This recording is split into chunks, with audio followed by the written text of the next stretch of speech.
와, 주말이다. 벌써 금요일이야. 왜 이렇게 시간이 빨리 가는 거지? 수업이 너무 재밌었어? 뭐? 착각이라고? 어쨌든 주말은 좋아. 벌써 금요일이고 이제 다음 주를 지나면 우리가 학교에서 만날 수 있으니까 얼마나 좋아요? 오늘도 그런 신나는 마음으로 구호 공부를 하겠습니다. 어제 시간에 우리가 배운 것이 글을 읽고 내용을 간추리는 걸 배웠잖아요. 그러면 오늘은 어떻게 간추리는지를 배웠기 때문에 그거를 활용해서 진짜 글을 한번 간추려 볼 거예요. 야, 누가 어떻게 간추리는지 발표해 볼 수 있는 친구? 네, 가운데 있는 친구. 중심 내용을 정리해요. 네, 맞습니다. 잘했습니다. 혹시 더 보태서 말하고 싶은 친구? 일단 문단에서의 중심 내용을 간추려요. 한마디를 더 못했는데 완전 완벽한 대답이 됐습니다. 각 문단의 중심 내용을 간추립니다. 그럼 그 중심 내용 어디 있다? 대부분 다는 문단의 첫 문장이 중심 내용이 된다는 걸 이야기했습니다. 그 다음 또 방법이 있었어요. 여러 가지가 막 이렇게 나열돼 있을 때 어떻게 한다 했지? 그렇지! 한 낱말로 묶을 수 있는 것은 한 낱말로 묶어서 정리를 한다고 했습니다. 예를 들면은 바나나, 딸기, 사과, 뭐 키위 한 단어로 묶으면 과일, 그렇죠. 그다음 축구, 뭐 족구, 피구, 야구, 태권도 한 단어로 묶으면 운동, 뭐 이렇게 묶을 수 있는 거예요. 자, 이렇게 한 것을 1, 2, 3, 4 문단의 중심 내용을 이으면 뭐가 된다고? 전체 내용이 간추려지는 게 되겠죠. 자, 그러면 오늘은 진짜 우리가 그것을 제대로 할 수 있는지 한번 볼게요. 책 151쪽 글을 읽고 내용 간추리기 가겠습니다. 오, 왜 이렇게 화려한 장면이야. 온통 연두색인데요. 네. 사진 한번 볼게요. 텔레비전이나 책에서 물에 사는 생물을 본 적 있나요? 물에 사는 생물에 대해 아는 것을 말해봅시다 했습니다. 텔레비전이나 여러분들 많이 봤죠? 지금 말하고 싶은 사람 많아요. 물에 사는 거 선생님 저는 낚시도 가봤어요. 저는 물고기도 잡아봤어요. 선생님 저는 무슨 축제 가서 물고기 잡았어요. 뭐 여러 가지. 저는 집에 물고기 기르고 있어요. 지금 어항 속에 물고기가 지금 살고 있어요. 많은 경험이 있을 거예요. 네, 모내기 하는데 시골 가서 할아버지 댁에 가서 물에 있는 얼챙이도 본 적 있어요. 네.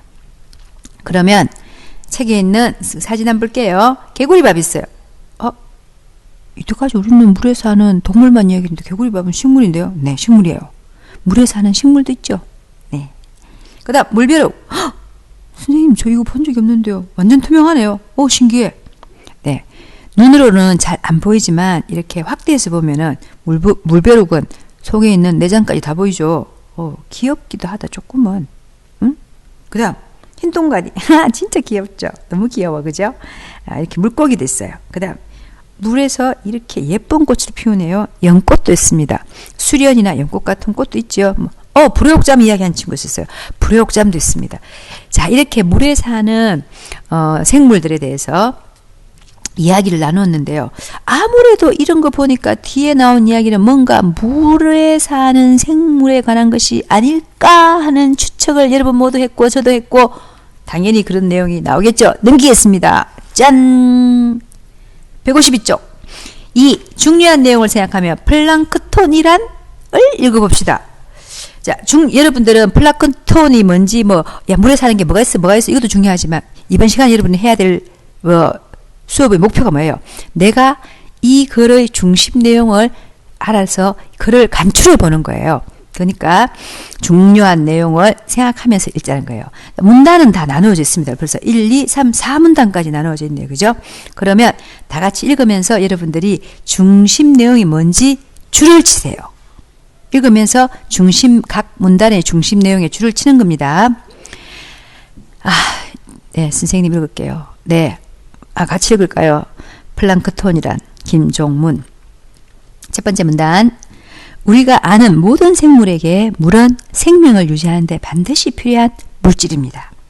그래서 바다와 강, 호수, 연못뿐만 아니라 빗물이 고인 작은 웅덩이까지 물이 있는 곳이라면 다양한 생물이 살아갑니다.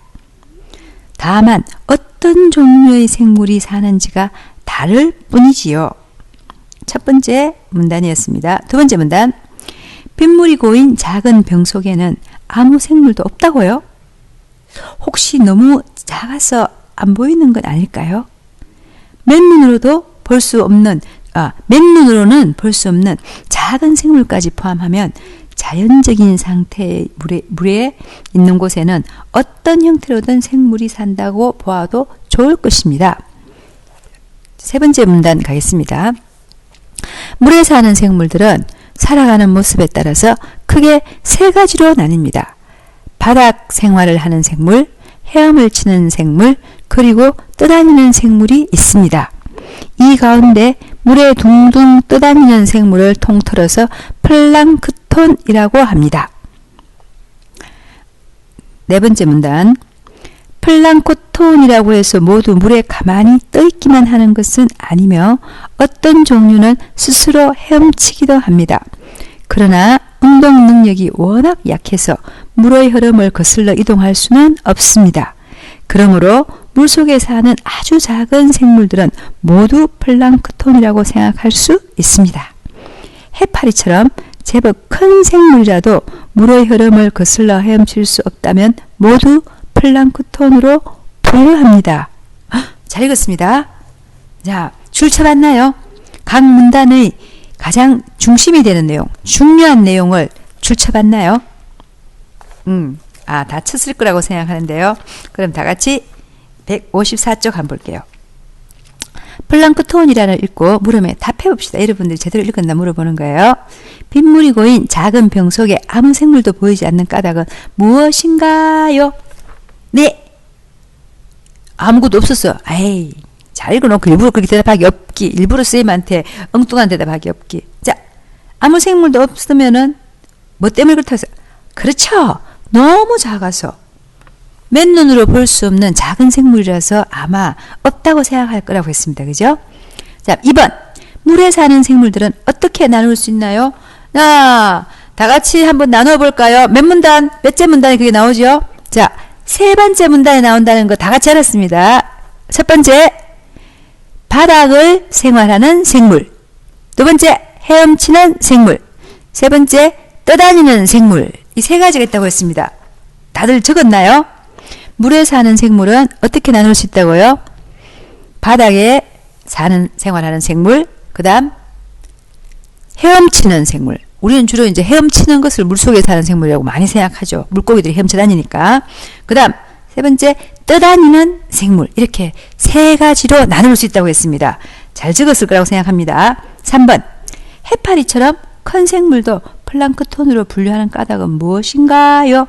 자, 왜 플랑크톤의 기준이 무엇이었나요? 네네네, 손든 친구. 자, 완전 막 신나서 손든 친구들. 네. 둥둥 떠다니는 생물을 통틀어서 플랑크톤이라고 했기 때문에 해파리도 떠다니면은 자기 힘으로 헤엄치지 않고 떠다니게 되면은 그것도 플랑크톤에 속한다고 했습니다. 자, 다들 어디 있나요? 네, 4문단 맨 밑에 보면 해파리에 대한 설명이 있습니다. 그죠? 잘했습니다. 자, 여러분들이 이렇게 내용을 잘 알았는데요. 그러면 플랑크톤이란 중요한 내용을 간단하게 정리해 봅시다 했습니다. 드디어 여러분이 줄친 것이 이제 빛을 볼 때입니다. 자, 1문단. 생물이 생명을 유지하는 데 물이 반드시 필요하다가 중심 생각이라고 했습니다. 1문단 한번 보겠습니다. 다 같이. 거기 줄 쳤나요?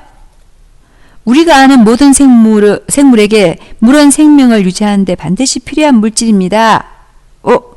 첫 번째 문장이 보통 중심 문장이기 때문에 중심 내용이라고 했죠. 자, 거기 줄친 친구 맞습니다. 그럼 두 번째 문단의 중심 내용 한번 볼게요. 뭐라고 여러분 줄쳤습니까? 첫 번째 문장이 보통 중심 내용이라 한다고 해서 빗물이 고인 작은 병 속에는 아무 생물도 없다고요? 혹시 이것을 중심 내용으로 여러분 줄쳤나요? 선생님이 무조건 맨 앞 문장이 중심 내용은 아니라고 했죠. 가끔은 끝에 갈 때도 있고 중간에 올 때도 있습니다. 여러분들이 잘 생각해야 돼요. 혹시 너무 작아서 안 보이는 건 아닐까요? 자, 두 번째 문단의 중심 내용은 뭡니까? 네, 저쪽에 손든 친구, 세 친구 손들었는데 다 같이 대답해볼까요? 하나, 둘, 셋. 자연적인 상태에 물이 있는 곳에는 어떤 형태로든 생물이 산다고 보아도 좋을 것입니다. 오, 네, 잘했습니다. 그럼 이 문단의 중심 내용 어디 있는 거야? 끝에 있네요. 네, 끝에 올 수도 있습니다. 설명을 먼저 하고 정리를 끝에 하는 거죠. 자, 그럼 3문단의 중심 내용 다 같이 볼게요. 3문단의 중심 내용은 여러분들 혹시 줄 쳤나요? 이 문단 틀린 거 얼른 지우고 줄 치고 있다고요. 얼른 치세요. 이 문단은 앞에 설명을 하고 보면은 뒤쪽에 마무리로 중심 내용을 적어놨습니다. 마지막 문장이 중심 내용이죠. 그럼 3문단 물에 사는 생물은 살아가는 모습. 자, 여기는 중심 문장이 뭘까요? 좀 헷갈리죠?